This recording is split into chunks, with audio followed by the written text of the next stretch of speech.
From the autumn of 1999 to late spring 2011, while other Napa Valley premium wineries were launching websites, using viral marketing, developing wine clubs, and shifting distribution channels from on-premise accounts to direct sales, John Williams, owner of Frog's Leap Winery, remained unconvinced that these changes herald his winery's future.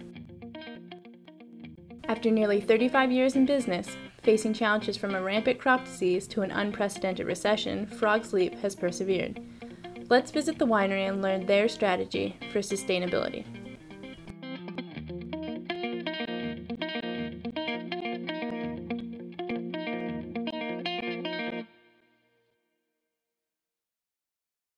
Segment 1. Defining success. The one thing you can say is the Napa Valley's got great wine. Okay, so having a standout product, that's the first level. I mean, that's your minimum barrier to entry. You better have a great product. Okay, now that's step 1. Now let's get to step 50.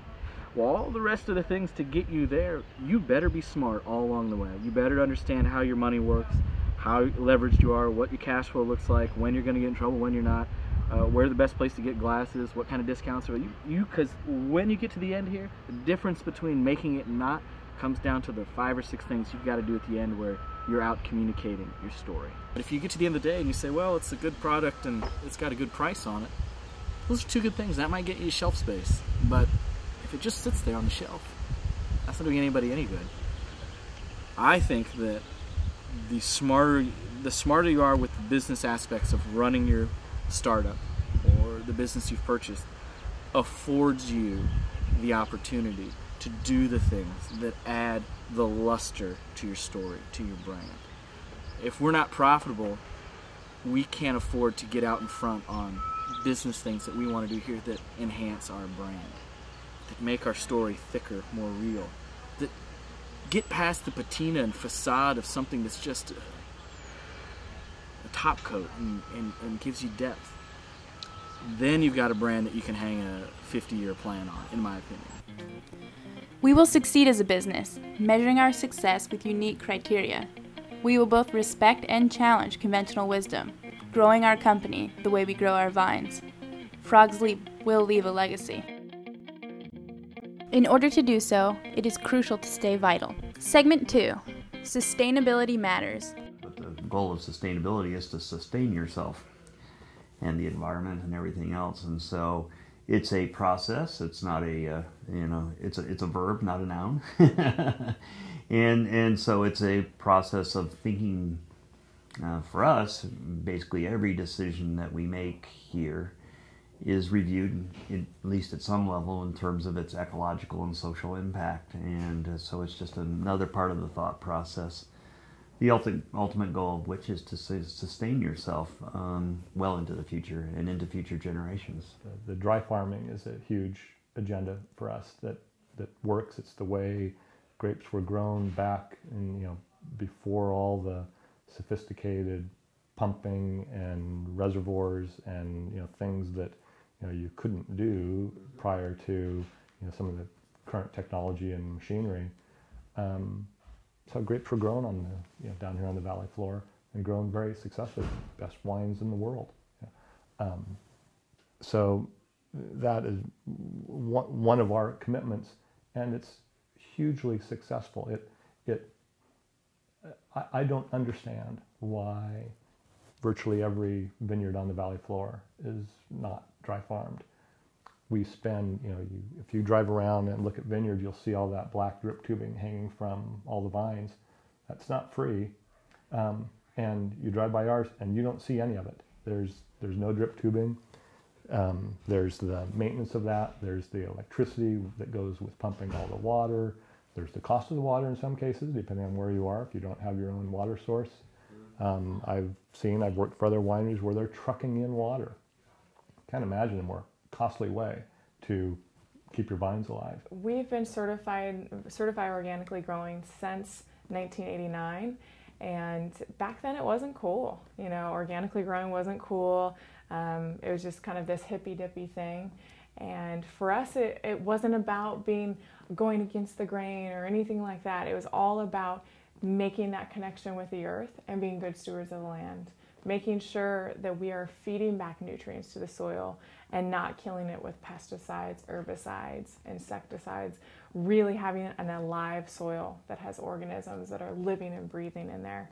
Because if that's the case, then we know that the vine is alive and healthy. I really want to be careful to make it sound like we're some kind of holier than thou, or that we've got this all figured out, or that you know, we do it and you don't, or anything like that. All this stuff is just out there for the taking. And yeah, so when we put in photovoltaic, for example, we had what we called the solar stampede. We invited PG&E to come with their people. We had 7 different solar providers come. We had some banks come that could explain financing, and I think we had about 60 wineries show up. Well, I know over 30 systems that were put in because of that solar stampede day. Well, how awesome is that, you know? And so, yeah, you can be proud of that, for sure. Frog's Leap Winery was the first in the industry to be LEED certified. Let's move on to the next segment and learn other ways they've been able to build a competitive advantage. We're a small winery with a lot of big distributors out in the world. A lot of those, when we signed up with them, they were the small distributor, been purchased time and time again, and now they're the 8 million pound gorilla on the market, answering to masters the size of Constellation and Diageo, these sorts. And so here comes Frog's Leap wanting to talk to you, get management attention and salesperson attention, and you know, share of mind, and all the sorts of things that you want on a regular basis. It was becoming harder and harder to get and maintain the attention of these distributors. So we identified that when we did get that time and attention, when we did have that share of mind, we needed to be faster, quicker, more nimble, more agile than our large competitors at responding to the requests of the salespeople.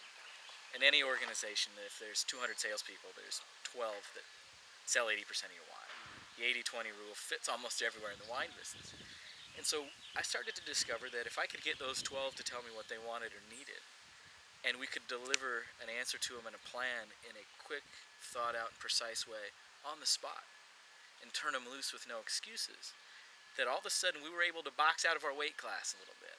You know, some of the bigger companies take months to plan out a calendar and who's going to pay for what penny and who's going to be responsible for this and that. And so for us, it really became clear that being fast, quick, and nimble was paramount to our success. We were turning around programs that we were stealing from companies with sales forces 10 times our size. And resources. Dwarf. You know, we're coming in and buying sandwiches for lunch. Other guys are flying into Italy. Yet we were still able to compete because we were always at least a half a step ahead. Example is the keg program. You know, this was something that I first got excited about 6 years ago. And it took a while for us to start to see the real opportunities. But once we decided, I mean, and it's great when it's the owner and maybe 2 or 3 other key stakeholders that can decide over a glass of wine in the afternoon, a completely new program for the company. And you just know because of your history that you're going to be able to roll it out. Once we decided to do a keg program, I think we had kegs on order, the wines planned out, pricing done, and ready to start selling within 2 months. An insane turnaround. Better it's difficult to define better or worse. In our business, there's a wide range of how wineries capitalize themselves. You go from a winery that buys only juice or wine and processes it in leased facilities and has almost a virtual winery, and so they can get into it with almost no capital, and they can be successful with that model. Versus what are typically the smaller wineries that might be 100% estate, very capital intensive because you're having to buy land and facilities and everything that goes along with it, and you're having to finance that for several years before you see any cash flow in return, the nature of the industry. Frog's Leap has really had I think, a very healthy evolution of their capital structure. In the early days, and I think you've heard John's story, he had little to put into the winery. So, and he didn't want to go too deep in debt, on day one. So there was buying grapes in relatively small quantities for those first vintages, And and I think with a real focus pretty early on in developing a solid brand and brand image. And he's been very successful in that. As the brand grew, they're buying more grapes, increasing production over the years. And there came a point in time when, as a winery was enjoying some success, that then he started bringing in, borrowing some money, taking on some debt that they could service with the success of the company, and acquiring real estate. So from 1995, and then in 98, and 2007, we acquired the 3 ranches, one of which we're on today, that have just been keys to our longer-term success. You know, as you think of our winery and our goals towards sustainability and quality, to eventually control the land that is producing those grapes and, you know, quality vineyard lands, is going to be key to that success. Competitive advantages, people love our wine. They really love drinking our wine, and we've got many people who are deeply involved with our brand and spread the word. Even with a loyal fan base, in the wake of 2008's market crash, the winery needed to adapt. Bringing us to segment 4, growth strategies. Consumer direct, we were always behind. And these guys would just snicker and be like, "Oh, Jonah, one day when you figure out that selling direct to consumer is a good thing, you'll fit right in," you know. And we were selling everything we were making. Wines were fully allocated. We had a wonderful experience at Frog Sleep that was small and intimate. We saw 20, 25 guests a day, maximum. But when we saw the Great Recession coming, we knew that there was some fruit there that we needed to pick. We didn't have a retail presence here at the winery. We didn't have a wine club. We didn't have any of those things. And so when we said, look, we've got to recognize that, at least for a period of time here, things have changed. We got to do a few things differently. And but can we do things differently that also respects what Frog's Leap is all about? So we didn't start a wine club. We started a fellowship, okay? And it's got its own, you know, secret handshake and the whole 9 yards. And so is it really a lot different than a wine club? Yes, it is, because our attitude about it is that it isn't a wine club. It's a fellowship of the frog, you know? With respect to how we programmed or discounted, it wasn't just the cookie cutter box things. We said, look, if we're going to do this discounting, let's build our brand in the process. And so we came up with an innovative way of incentivizing wine by the glass programs, as opposed to going to big box sales or something like that. And so it's basically, no matter what the problem is that comes along, we say, well, let's think about this from a different point of view, or let's turn this on the end and look at it from a different perspective. And so 08-09 gave us lots of opportunities to do that. From numbers perspective, I've given it some thought and was looking, and I want to take a quick look and I'll tell you how this played out. I think you mentioned that the last case study that you're kind of following up was from 1999. And I looked back and was looking at cases sold in 1999 versus cases sold in 2010, and it's within 1,000 cases of each other from 99 to 2010. And maybe surprising to some people, we generated higher operating income off the 2010 cases than we did in 1999. So no growth at that case production, cases sold, but growth at the bottom line. That came from staying very efficient on the cost side of things, farming more acres, which is more efficient, cost efficient for us than buying grapes, taking advantage of expanding the retail channels, which was just kind of there for the taking in the growth, which we're not done with yet, and then improving that product mix. You know, we know that our efforts and our continuing efforts to focus on the Cabernet Sauvignon that we're making, let's say at the expense maybe of some Merlot or Zinfandel. If we were to try to keep, if we were maxed out production-wise, say, you know what, we're better at making this cab than this Merlot, or maybe not better at it, but we can do more with that Cabernet. And that's going to generate more to the bottom line as well, and we can do it and be very proud of it.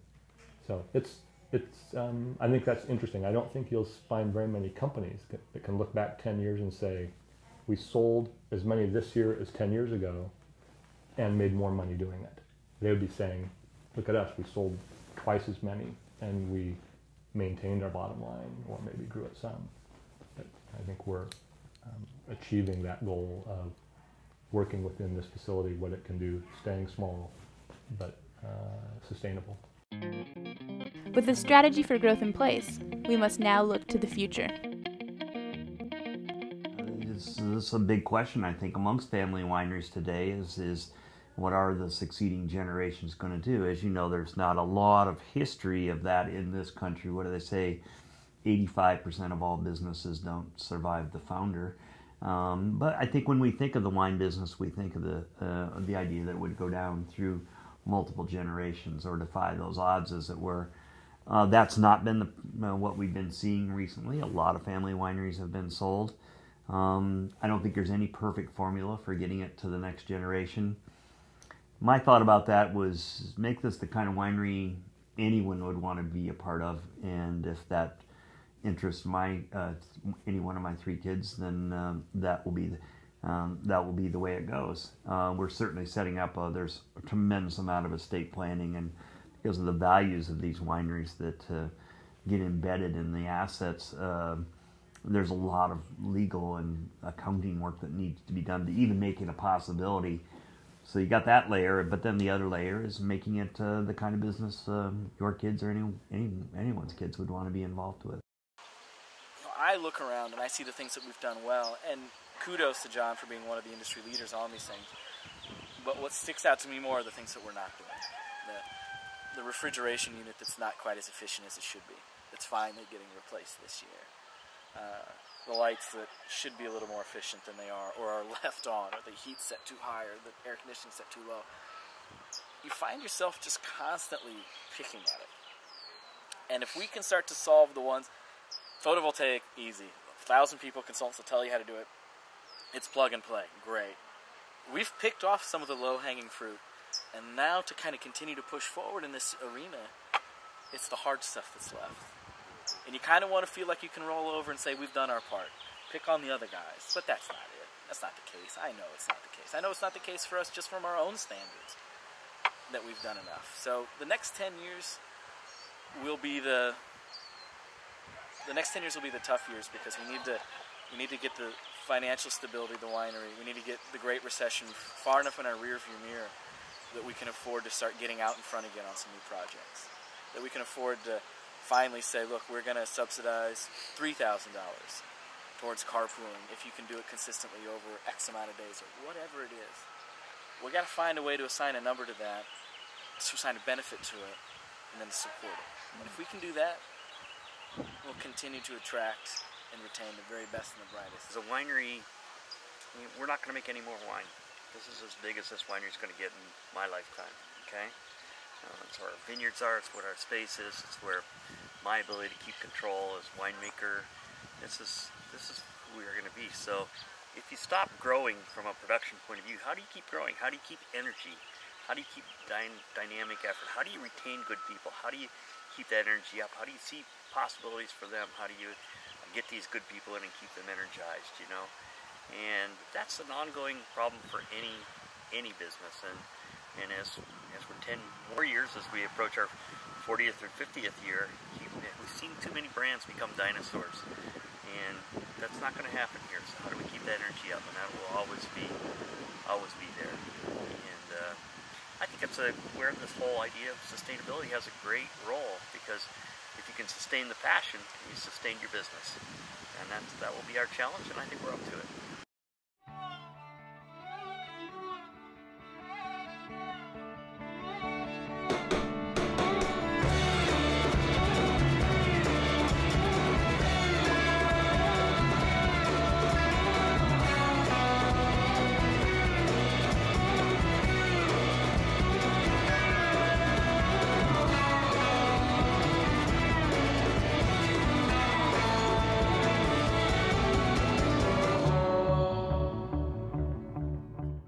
Ron, thank you very much for your hospitality, and here's to the next 12 years. Jesus. We'll both be 70.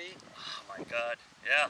We'll go from dark hair to gray hair to no hair at all, probably. That's right, but we'll still have... We'll still be here. We'll still be here. here. Great to see you. Thank you so much.